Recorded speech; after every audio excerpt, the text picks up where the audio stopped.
Hello, everybody, and welcome to The Seventh Rule with Sirach Lofton and our special guest today, Vean Chevalier.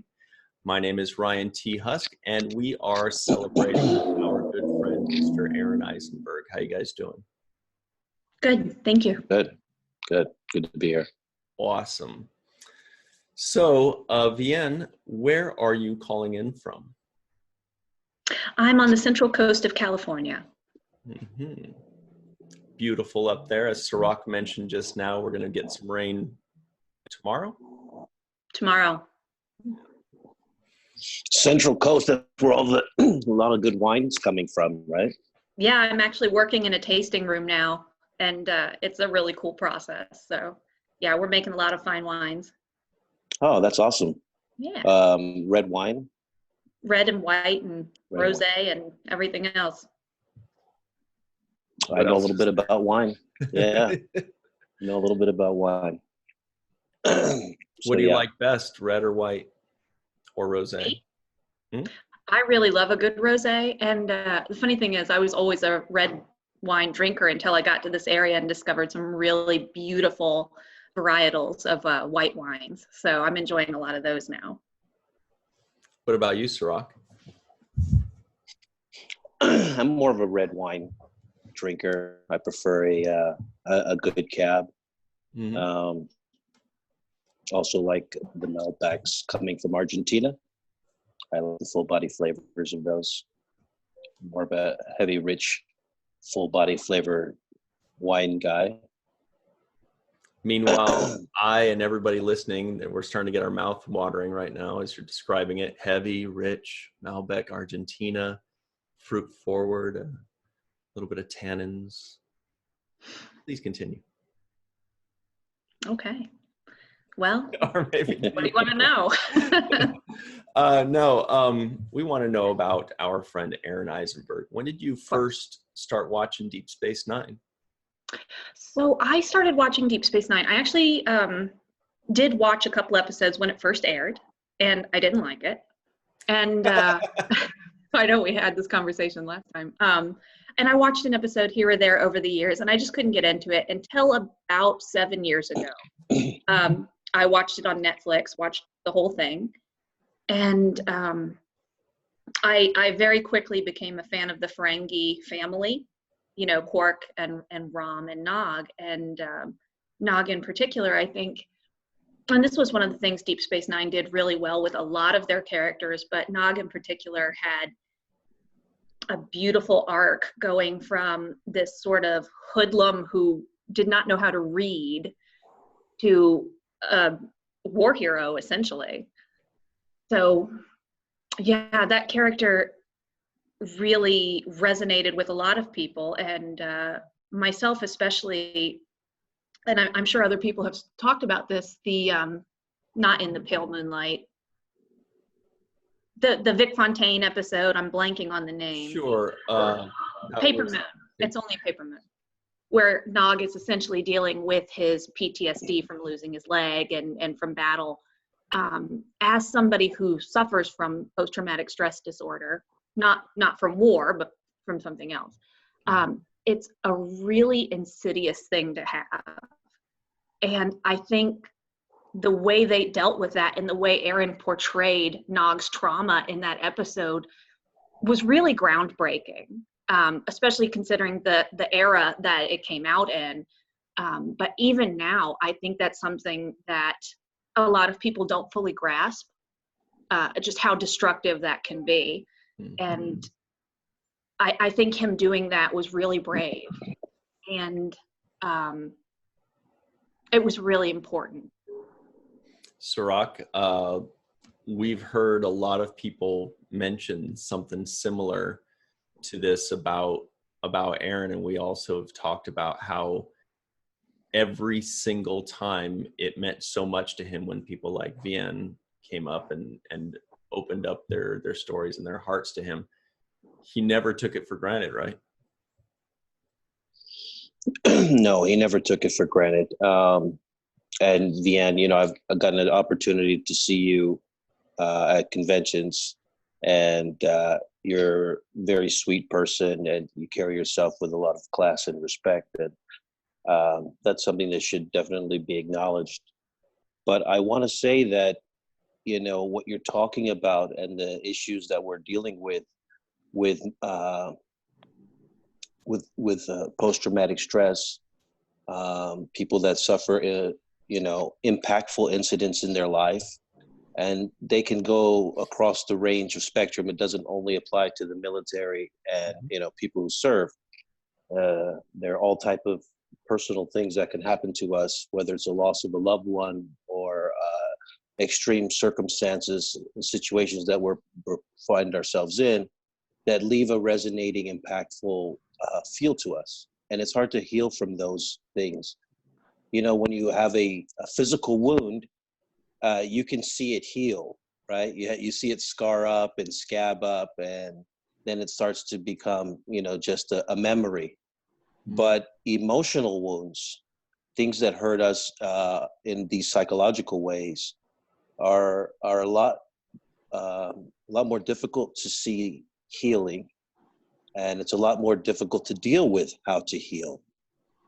And I think that's what Vean is talking about, and I think that's what Aron did so well in that episode. Was talking about the emotional scars that are left behind. Before we get back to what Vean has to say, I want to say that's a really good point, Sirach. And on top of that, I think what makes this kind of stuff so insidious, and someone like me, I'm fortunate, I've lived a very lucky life. So this is all stuff I've just been learning bit by bit because of people like Vean that bring this to our attention. But what's so insidious about it, with that comparison to a physical injury, is that when somebody has a physical injury, like a broken arm, we know, hey, go easy on this guy's left arm. There's a cast there. So there's a sign, a symbol, something that shows us you need to go easy on this guy. Or a neck brace, or a lady that has stitches on her face. Don't touch the stitches. But with something like post-traumatic stress syndrome or anything like that, there isn't something visible that cues us, don't say this. Don't jump up behind them. Don't make a loud noise out of the ordinary or something like that. And I think that's probably, you know, the thing that just really makes it so difficult for them and for us, because we don't know how not to approach them, and they have to then tell us or just live with it. Right. Yeah, I totally understand what you're saying, and that's the difficulty of it, and that's part of the isolationist feeling of it. Because it's not so obvious, because it's not so visible from an outside perspective, people who are suffering feel alone, and it's not easy to announce to everybody who you know, your coworkers or your family, that this is what I'm dealing with and this is how it affects me. And so a lot of people suffer in silence.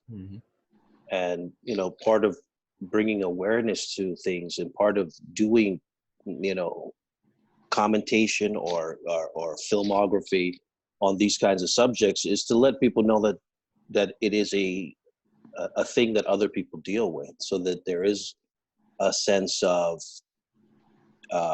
community, and there is a sense of, you know, healing together, so that people realize that there is, you know, there's other people that are going through these kinds of things. I have close personal friends that have gone through PTSD. I myself have gone through periods where I felt, you know, not at my best, and so it affects me really dearly, and I understand that it causes pain that is really oftentimes ignored or brushed to the side. Vean, please jump in at any point if you think we're way off base or anything like that. No, I mean, I think what you guys are saying is right on. I mean, it's very accurate, and unfortunately, there's so many psychological issues that people deal with that we can't see, like you were saying, which makes treatment so much more difficult, and even identifying problems oftentimes are difficult because you don't have physical symptoms necessarily. which is why this kind of representation in film and television is important, because somebody sees this performance and goes, that's it. I know what that is. I know I experienced that. And maybe if they even don't have a word for it, I mean, we do now, we have the vocabulary, but you know, if you think back in the late 90s, this wasn't something that was really talked about. And this particular, you know, disorder. So just for anybody, even not as a soldier, not as somebody in the military, to see that and be able to go, I get it. I get it. Oh my gosh, somebody else knows what this feels like. I think that's really important. So fast forward now, you did end up having interactions with Aron, and how did you tell us about those? Well, my first convention in Vegas was in 2015. So it was, I don't know, a couple of months after he had his transplant. I hope that's okay to mention. I'm sure, you know, everybody's aware of that. And at the time I was working in veterinary medicine. So I was making, you know, okay money, and I'd been able to contribute. So when I went to the convention, I wanted to make sure that, you know, I got to see him and see how he was doing. We'd never met. And I was actually really surprised he was there, because that's, you know, that's a big operation to have. And I think it's a testament to his dedication to the fans. And I think so many times, I know that, you know, a lot of the actors are going to the conventions, and part of it is, yeah, they get a paycheck for that, but these are working actors. And I think so much of it is about honoring the fans for them. At least that's been my experience. And I think that was certainly true with Aron. So I was really surprised that he was there, just because he had just recently gone through all of that. And, you know, I went up to him, and he had his photography all laid out on the table. I didn't know he was a photographer, which is something that I'm actually really, really passionate about and enjoy doing myself. And I was looking at all these beautiful photographs. He had a great eye. And there was one of this like gnarled tree out, like with this beautiful sun behind it. And I was like, oh, that is so beautiful. Did you go out in the desert to take that? And he just laughed, and he's like, well, it's California. It's all desert, you know, by the post office. And I was like, oh, okay. And I felt kind of silly. And, but we had a good laugh about it. And we just— Wait, you're saying Aron razzed you? Oh, I know. Isn't that shocking? That's the first thing he does to everybody. That means you're in. So he was just absolutely sweet and wonderful. And we had a great conversation about art and photography. And Melissa was there, and I met Melissa that day too. And oh gosh, where was I going? Oh, this was the thing I was going to say, is that was my first convention, and I was super just on a really tight budget. I bought almost nothing except for my ticket to get in. And I did not buy any of his photographs, any of his artwork. And I kicked myself for that. So the next year, I contacted him on Facebook or Twitter or whatever it was. And I was like, bring your photographs. I want to buy one. And then he didn't. In the following year, I'm like, bring your photographs. I want to buy one. And this went on every year. And he never brought them. And I'm like, Aron, why don't you bring your photographs? They're so beautiful. And he was like, well, nobody buys them. You know, they want to buy the Star Trek stuff. And I get it, you know. And this year, I messaged him again. I was like, Aron, please bring your photographs. And he said no. And, he said no. He said no. He's like, no, nobody buys them. I can only bring so much stuff. And I went to see him Wednesday morning, you know, first morning of the convention. I went to say hi to him and Melissa. And he had brought his photographs. So there's a happy ending. So much. Yeah, he's like, you bugged me so much. I just last minute, I packed them, and so I bought some artwork from him. He actually gave me one of his photographs. I thought you were gonna say. So I said, I don't want to buy them. Yeah, seriously, that's what I should have done. Oh, no, not these. The other ones. So no, that's great. No, Go ahead. it's just great. That's kind of how Aron is. He's really bluntly honest about his feelings. He does love to slide in razzes as many times as he can, and that's his way of endearing himself to you, and and testing to see how serious you are about things. Your seriousness level. Um, but I really want to say that it's great that not only that Aron was able to film that episode and portray that Papermoon episode and have the opportunity to tell that story, but I think there could be no better ambassador for that story than Aron. He really carried that throughout the years in a very deep and personal way. It was something that he was proud of as part of his legacy as the Nog character, and it was something that he was always honest about when he did conventions and talked to the people. It was something that really was special to him, and that he carried as an ambassador of. So I just wanted to make that one note that I'm glad that Aron was able to be the one to tell that story. Because he is the kind of a sweet person that really needed a platform like that to be able to reach out to people in the kinds of ways that he does. That's a really good point. Is not only that Aron, the actor, portrayed that well and kind of opened up that conversation 20 something years ago, but Aron, the person, is also the perfect person to carry on that conversation and to kind of champion it a little bit in his own way, like he did for his own kidney issues and transplants and such. I think that speaks really well to Aron as a person, because in my experience, that when writers like something about you, or they like something that you're doing, they write to that. And I think you saw a lot of that on Deep Space Nine in general, where they were picking little things from the actors' own sort of personalities, within reason, and applying that to the characters, because that kind of thing, it does bleed into performances. So, and oftentimes that's a good thing, right? So I think that a lot of what they did with Nog, getting, wanting to be a better person, and just, I don't want to be the way my culture says I need to be, and I want to do something different, and I want to do something worthwhile with my life, and bringing all this really incredible bravery. Nog was a very brave character. I mean, if there was one characteristic of him, that is what I would say. And I think, just from what I know of Aron and our experiences together, and what a kind and caring person he was, but he was also passionate. And I think that nobody else could have played Nog, because he was almost written towards Aron. Does that make sense? Totally. What I'm saying? Okay.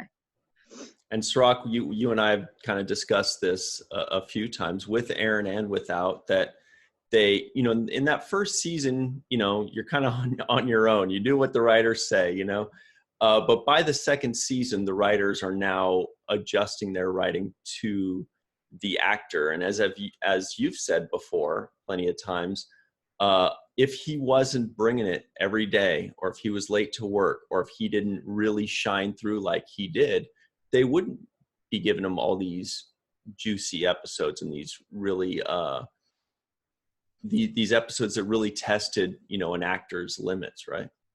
Absolutely. I mean, the workload is based on what people, what they feel like you can handle. And, one thing that you mentioned, Vean, was his passion. And one of the things that I think translated on screen with his passion was this level of intensity. And so when Aron was involved in a scene, he was fully immersed in it and super intense about it. It wasn't a halfway committed approach. He was diving into it, and that intensity, that passion, is what I believe the writers found interesting enough to expand upon and say, okay, let's develop this some more. Let's take this guy another step farther, because he's clearly killing it at this level. So let's see how far he can kill it at another level. Mm-hmm. And he kept rising up in levels because of his ability and his talent. And you know, as far as the eye can go in Starfleet. So I think that it's just a testament to what, like you say, the passion and the level of intensity that he brought when he was performing his scenes, and the level of presence and awareness about how it mattered with the audience, with the fans, with the people who were watching. So the real complete understanding of those different elements, from production to now, you know, implementation, is really what made him intelligent. That's one thing I don't think he gets enough credit for, is how smart he was. Mm-hmm. So Vean, we've only got about a minute or two left, but before we go, if somebody were to say to you, you know, Vean, you mentioned this Aron guy pretty often. What was so special about him? There's a story I'd like to tell. I'll try and keep it brief because we've only got so much time. Right. Aron was extraordinarily kind. He was remarkably kind, and he always had time for people. I was going to be interviewing some cast members a couple of times, and Aron and I had a pretty good rapport, so I would reach out to him and I'd be like, what do you think of this question? Do you think this is too intrusive, or do you think it's okay to contact them this way? I'm trying to like set up this interview. And he always got back to me. You know, he always had time, but and we always laughed whenever we saw each other at conventions or whatever. We always were laughing, and even just passing each other in the hallway, you know, there was always a joke or a smile or a hello or whatever. And this year, it was Saturday night at the convention, and I went out. My friends didn't feel like going out, and I was actually kind of bummed out because I had had an unpleasant experience with somebody that I know at the convention. And I said, well, I'm just about that. Myself then. Oh, it's okay. But, you know, I was just, you know, being kind of mopey. And I went downstairs in the Rio, and I was sitting near the Masquerade bar, and just kind of sitting in a chair at a slot machine, just trying to figure out what I was going to do with the evening, and just feeling sorry for myself. And I guess it was like 8 or 9 o'clock, and Aron and Melissa come walking by with some of their friends. And, you know, it's Saturday. They've been there all week. They're tired, clearly, you know, they've been working, and they were having a conversation. I wasn't going to, you know, interrupt. And Aron sees me, and he's like, oh, Vean, what are you doing sitting by yourself, you know? And I was like, oh, I'm just feeling sorry for myself, kind of.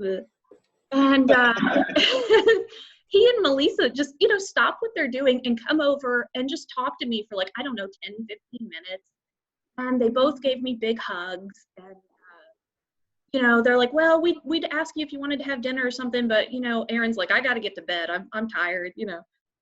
And that's always what I'm going to remember about him, because he didn't have to stop and talk to me. He was doing stuff. He was with people. He'd been working, you know, and I feel a little choked up. I just think that's the kind of guy he was.